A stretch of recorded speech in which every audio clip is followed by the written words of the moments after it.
Olá, boa noite. Hoje, então, no nosso encontro, a gente vai falar sobre suplementação nutricional e também sobre vacinação na gestante. Quem vai apresentar hoje sou eu, Thaís, e Adriele. Nós somos alunas do curso de medicina da UESC. Bom, inicialmente os objetivos da nossa apresentação vão ser em relação à suplementação nutricional, as vacinas que são recomendadas para gestantes, as vacinas recomendadas em situações especiais, as vacinas que são contraindicadas e a gente vai dar um adendo especial à vacina contra o SARS-CoV-2, que seria a Covid-19. Em relação à suplementação alimentar, a gente vai ter o ferro e o ácido fólico, que seria o folato, e a vitamina A como os principais protagonistas dessa suplementação alimentar na gestante, mas a gente também vai ter outras suplementações, como no caso de cálcio, de proteínas, de zinco, de vitamina B6. Porém, nenhuma dessas suplementações tem evidências científicas suficientes para que a sua recomendação de suplementação de rotina para gestante seja preconizada.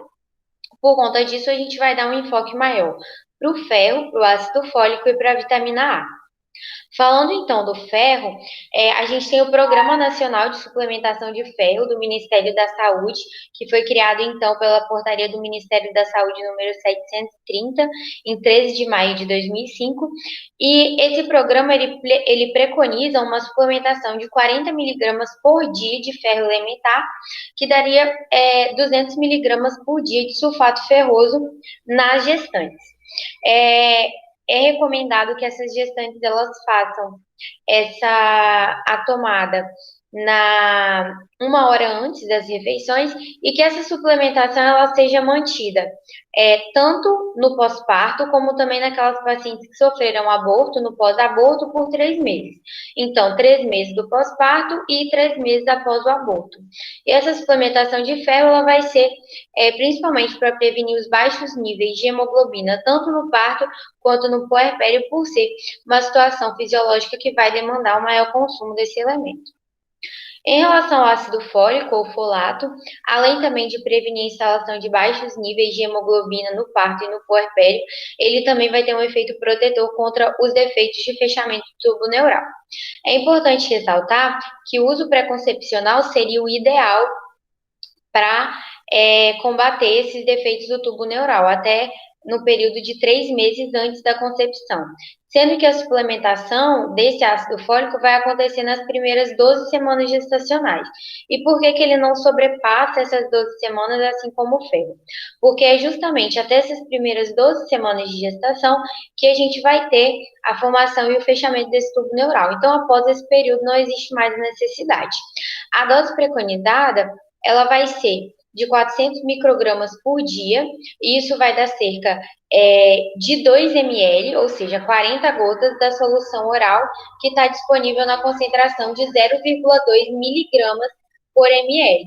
Vale ressaltar que no Renome 2020 a gente tem duas apresentações possíveis desse ácido fólico. Uma que é o comprimido de 5 miligramas e outro que que é essa solução, que tem uma concentração de 0,2 miligramas por ml.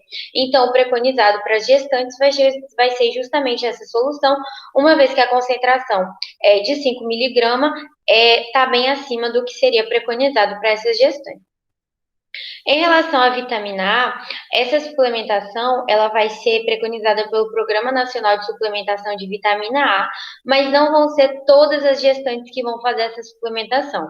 Vão ser apenas gestantes dos estados da região Nordeste e também de alguns municípios de Minas Gerais, porque essas áreas elas vão ser consideradas endêmicas de deficiência de vitamina A. Então, além da gente ter uma redução da mortalidade materna com essa administração da megadose de vitamina a gente vai ter também um aporte melhor para o bebê no período da amamentação para essa mãe que faz a suplementação com a vitamina A. E aí a dose preconizada vai ser a megadose de 200 mil unidades de vitamina A.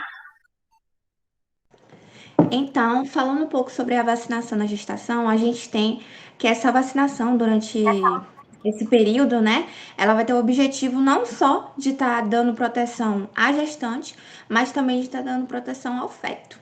A gente tem, né, que a vacinação ela deve estar seguindo as recomendações do calendário vacinal vigente, que vai estar sendo proposto pelo Programa Nacional de Imunizações, do Ministério da Saúde e do Núcleo de Imunizações do Centro Estadual de Vigilância e Saúde. Pode passar. A gente tem, né, falando um pouco sobre as vacinas recomendadas, a gente tem que as vacinas recomendadas vão ser a tríplice bacteriana, a DTPA, e a dupla adulto DT, hepatite B e a influenza. A gente tem que, falando sobre a DTPA e a DT, a gente tem, né, que de acordo com o histórico vacinal da paciente, a gente vai ter condutas diferentes. Então, quando uma paciente ela é previamente vacinada com pelo menos 3 doses da vacina contendo componente tetânico, ela tem que fazer uma dose de DTPA a partir da 20ª semana de gestação. Quando a gestante ela tem uma vacinação incompleta, mas recebeu pelo menos uma dose da vacina contendo o componente tetânico, ela tem que fazer uma dose de DT e uma dose de DTPA. Lembrando que a DTPA ela tem que ser aplicada a partir da 20ª semana de gestação, sendo que tem que ser respeitado um intervalo mínimo de um mês entre essas duas vacinas. Se a gestante ela tem uma vacinação incompleta, mas recebeu 2 doses da vacina contendo o componente tetânico, ela vai ter que receber uma dose de DTPA a partir da 20ª semana de gestação. E no caso de gestantes não vacinadas ou então com um histórico vacinal desconhecido, a gente vai fazer 2 doses de DT e uma dose de DTPA, sendo que a dose de DTPA ela tem que ser aplicada a partir da 20ª semana de gestação e tem que ser respeitado o intervalo mínimo, né, de um mês entre as vacinas. A gente tem que a dose de hepatite B, ela vai ser dada no esquema de a gente dá a primeira dose no primeiro mês, a segunda dose vai ser um mês depois e a terceira dose 6 meses depois. E a influenza ela vai ser aplicada seguindo o calendário vacinal, né?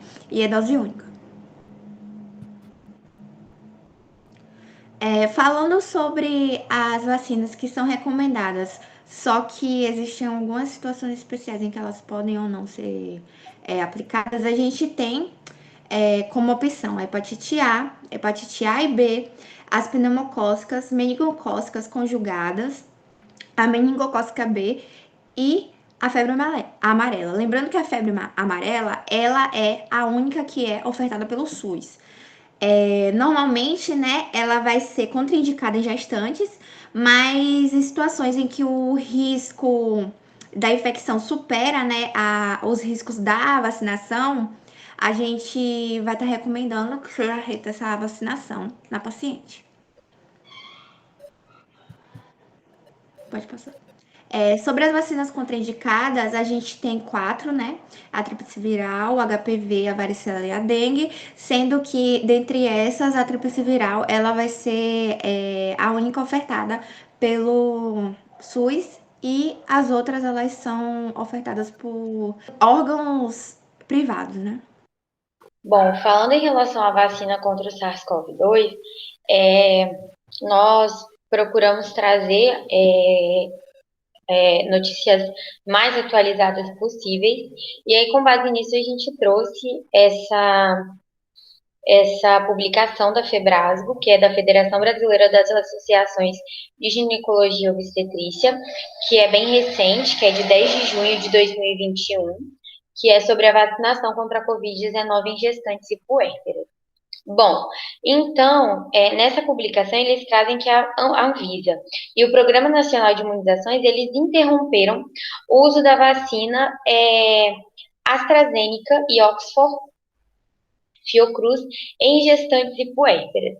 E aí isso aconteceu porque houve um caso de uma morte de uma gestante, né, por uma síndrome trombocitopênica que aconteceu no Rio de Janeiro e foi após a vacina.